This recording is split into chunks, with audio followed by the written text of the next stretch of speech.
Have you seen the well-to-do up and down Park Avenue on that famous thoroughfare with their noses in the air, high hats and arrowed collars, white spats and lots of dollars, spending every dime for a wonderful time?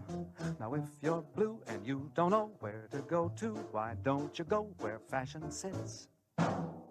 Putting on Ritz.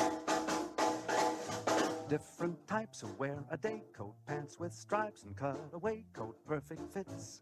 Putting on Ritz. Dressed up like $1 million trooper, trying hard to look like Gary Cooper. Super duper, come let's mix where Rockefellers walk with sticks or umbrellas in their midst. Putting on the Ritz. Welcome to the town for the motor age. That's what Radburn was called back in the 1920s, when it rose from the spinach farms of Fair Lawn, New Jersey. The name Radburn is Old English for Saddle River. That's because the original plan for this community stretched all the way from the Erie Railroad tracks to the Saddle River. It would have included 3 neighborhoods, shown by the concentric circles on this diagram. Each neighborhood would have had its own shopping district and grade school. That Radburn would have had a total population of about 25,000. It didn't work out that way, and that's a theme of our story, unintended consequences. Because this famously planned community did not turn out as its designers and builders expected, for better and worse. The story of Radburn is also a story about idealism. It's about how sometimes some people are less concerned with enriching themselves than with making the world a better place. We're thinking about 3 well-known men and one not as well-known woman. In the Roaring '20s, Alexander Bing was one of the most successful developers of luxury apartment houses in New York City, but he was anxious for a new kind of challenge. Clarence Stein was a New York architect and political activist. He believed that the best way to improve people's lives was to improve how they were housed. Henry Wright was an architect and teacher, as well as Stein's partner. He had designed innovative public housing for workers during World War I. Marjorie Sewell Cautley designed and supervised the landscaping for several Stein and Wright projects. She'd studied horticulture at Cornell and was one of the first American women to make a career in landscape architecture, but she was not to get her share of credit for Radburn. These 4 were inspired by England's so-called garden cities. That meant a self-sufficient community of homes, offices, shops, and factories. Convenient for pedestrians, connected to mass transit, and surrounded by a greenbelt. Radburn would not be a real garden city. Land outside New York was too expensive for a garden belt, but it would be the first American community built to help people live with the car, or, as Clarence Stein said, in spite of it. The Radburn plan had 5 major elements. First, the community was composed of superblocks, longer and wider than the usual rectangular city block. At the center of these superblocks were not private yards, but public parks. Traffic was relegated to the periphery of each block. Second, parkland ran continuously through the cores of the superblocks and connected them together like a backbone.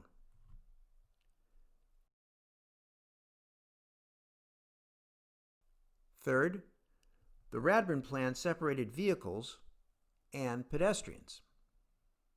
Cars and trucks stayed on streets, people stayed on paths and in parks.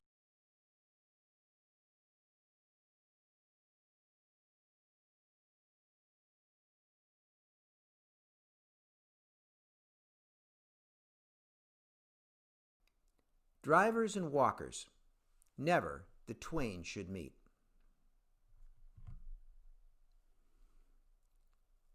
Fourth, roads were specialized. Longer, wider streets for through traffic and narrow, shorter ones for access to residences. These lanes, like Brighton Place shown here, were called cul-de-sacs. That's French for bottom of the bag. At Radburn, for the first time in America, the cul-de-sac became a basis for an entire system of community planning. Lastly, and most radically, many houses were turned around. Kitchens faced the cul-de-sac, living rooms and porches faced parks or paths to parks. As a result of this plan, Radburn would have 4 advantages. First, it would be safe for children. This was at a time when the number of car-pedestrian accidents were soaring in cities and hospital trauma care was relatively primitive. Second, Radburn would be a face-to-face community with more interaction and less of the social isolation that was promoted by cars and large lots. This would promote what Clarence Stein called eye-to-eye democracy. Third, Radburn would be economical. Development costs would be lower because of less street paving and shorter utility lines. Only 21% of Radburn's land area was road compared to 35% for similar developments. The savings, plus smaller yards, meant bigger parks for all. Finally, Radburn would offer a range of housing options. Detached single-family houses,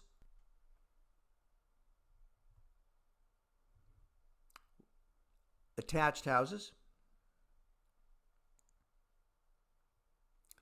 row houses, and apartments. The idea was to encourage an economic diversity unusual in suburban America. So, starting in 1927, Bing's new company secretly bought up farmland in Fairlawn. The Radburn project was announced in early 1928. Ground was broken the same year. On April 25, 1929, James and Emma Wright became Radburn's first residents when they settled at 2 Allen Place.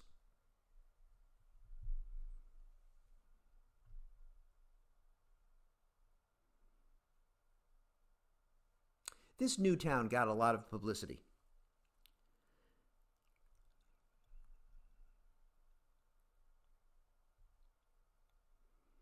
That's partly because it was backed by some of the biggest names in business and philanthropy, including Eleanor Roosevelt and John D. Rockefeller Jr. Rockefeller loaned $5 million, an amount equal to $75 million today. But Radburn fascinated the public because it seemed like the future, and a better future at that. One of Bing's publicists called Radburn a town turned outside in, one without any back doors, a town where roads and parks fit together like the fingers of your right and left hands, a town in which children need never dodge trucks on their way to school. The critic Lewis Mumford called Radburn the most forward step in town planning since Venice, and a finger exercise for symphonies yet to come. He meant that Radburn was more than a good place to live. It was a model for the future.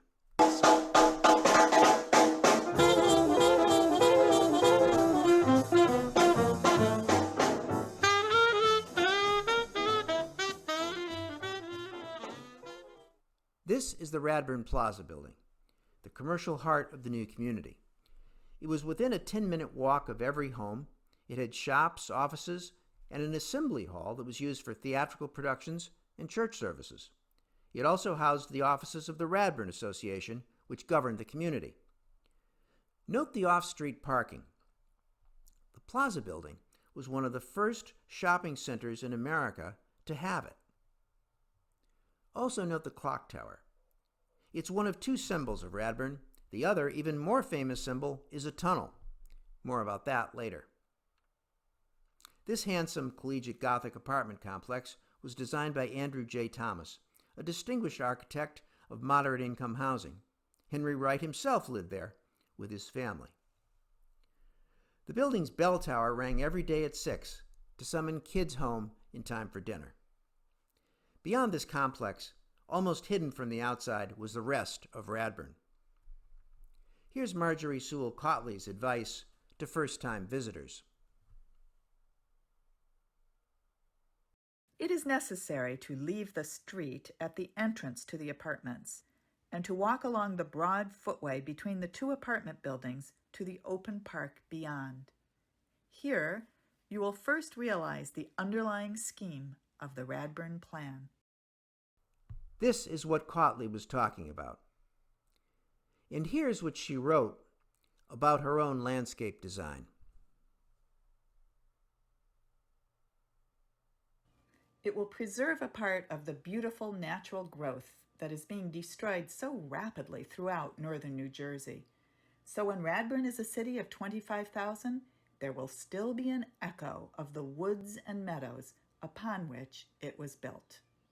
Marjorie Sewell Cautley.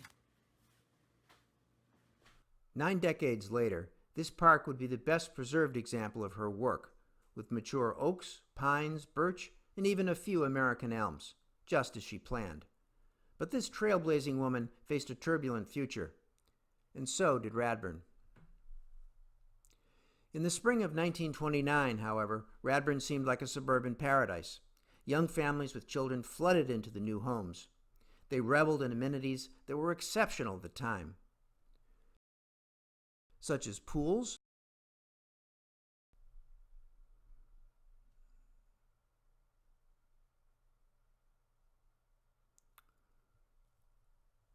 and playgrounds,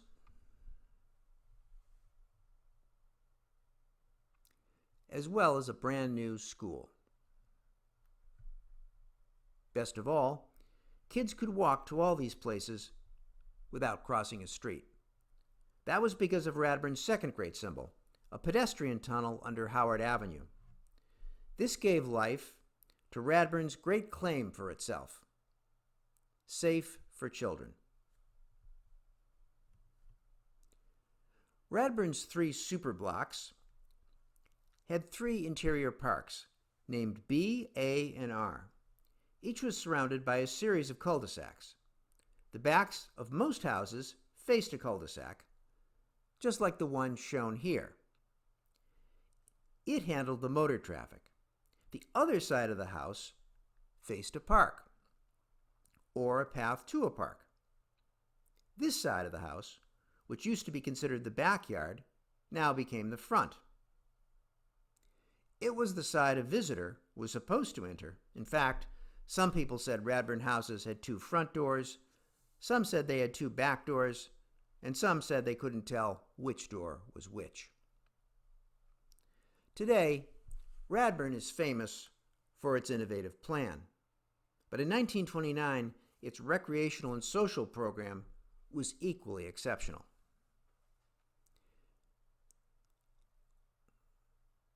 It wasn't just for kids. There were adult French conversation classes, discussion groups, and all sorts of recreation. Chess, cricket, even skeet shooting. If Radburn was about safety for kids, it was also about fun for adults. But the new community was headed for a cliff. In October 1929, 6 months after the first families moved in, the stock market crashed. By the mid-30s, most Radburn homes had gone into foreclosure. Many owners became renters. Others simply had to move out. In March 1931, Bing told Clarence Stein, "I know when I am licked." Building slowed, then stopped. Plans for more superblocks and more parks were dropped. In 1934, Bing's company filed for bankruptcy. Its undeveloped land around Radburn was sold off at 10 cents on the dollar.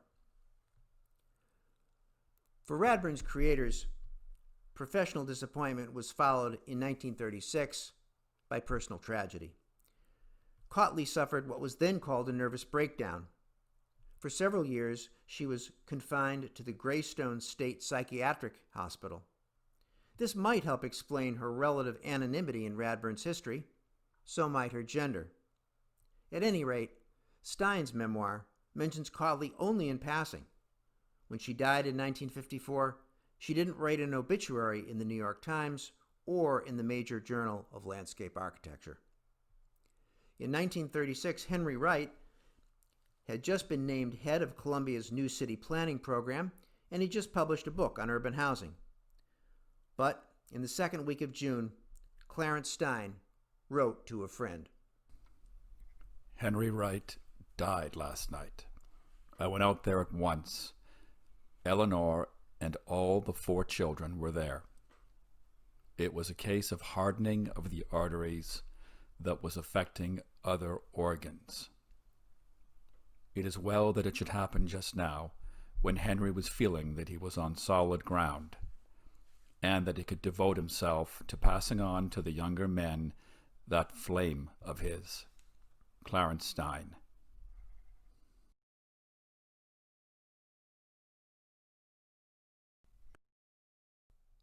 For Stein, Wright's death was one of many blows that year.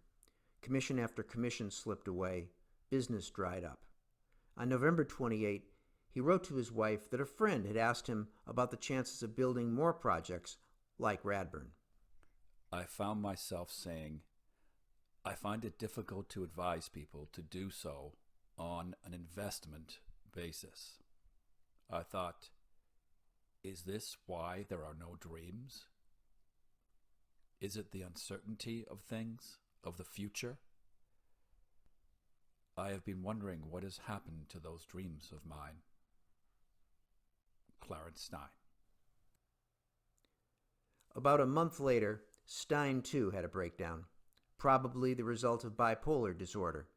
He would be institutionalized repeatedly over the next decade. After the Great Depression came World War II. And after the war came the greatest housing boom in history. But Radburn no longer looked like the future.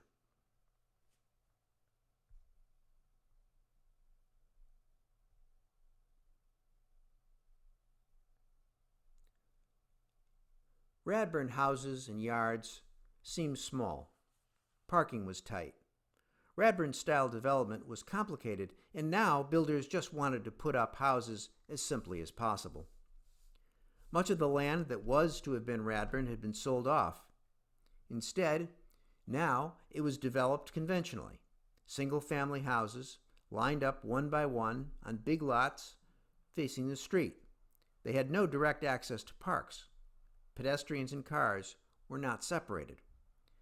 The fields and forests that once surrounded Radburn were replaced by unplanned suburban sprawl.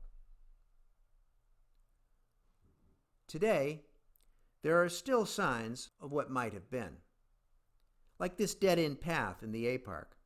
It was to have dipped into a tunnel under Radburn Road and led to yet another superblock and park. Perhaps it would have been called H Park. We'll never know. Still, Radburn had an impact on post-war America.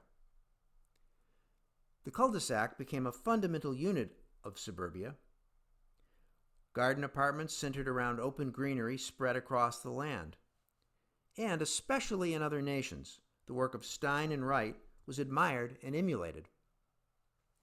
That includes Letchworth, the English garden city that had inspired Stein and Wright in the first place.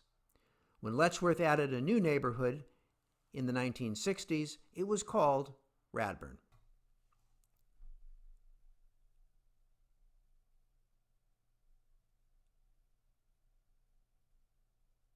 It had a tunnel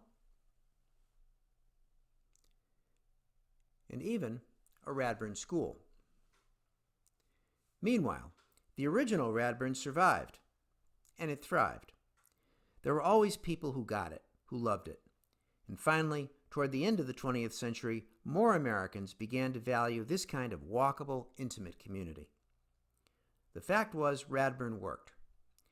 The cul-de-sacs kept kids safe and deterred crime.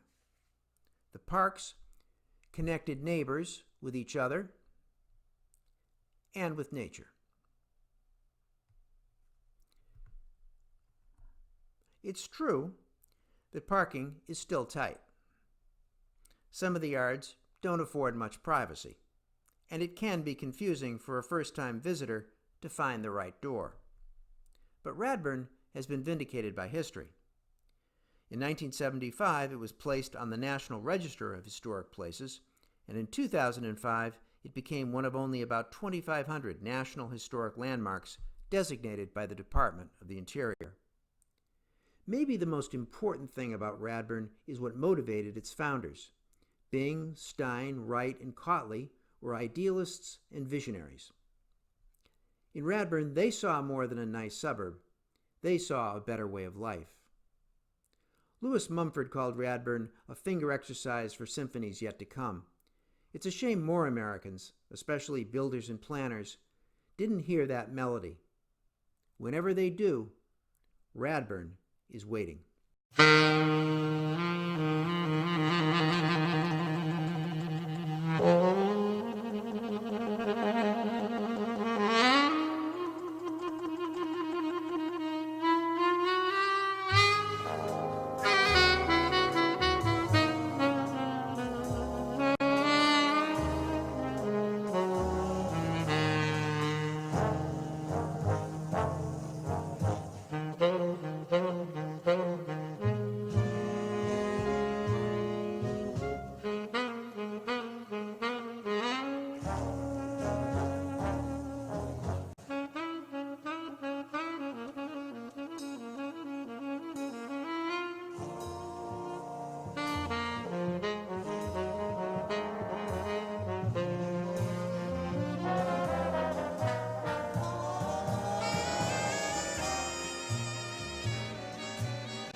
I'm Rick Hampson. And I'm Steve Taylor. We hope you've enjoyed this virtual tour of historic Radburn, and we hope that soon you'll be able to join us in person on a walking tour of this fascinating community.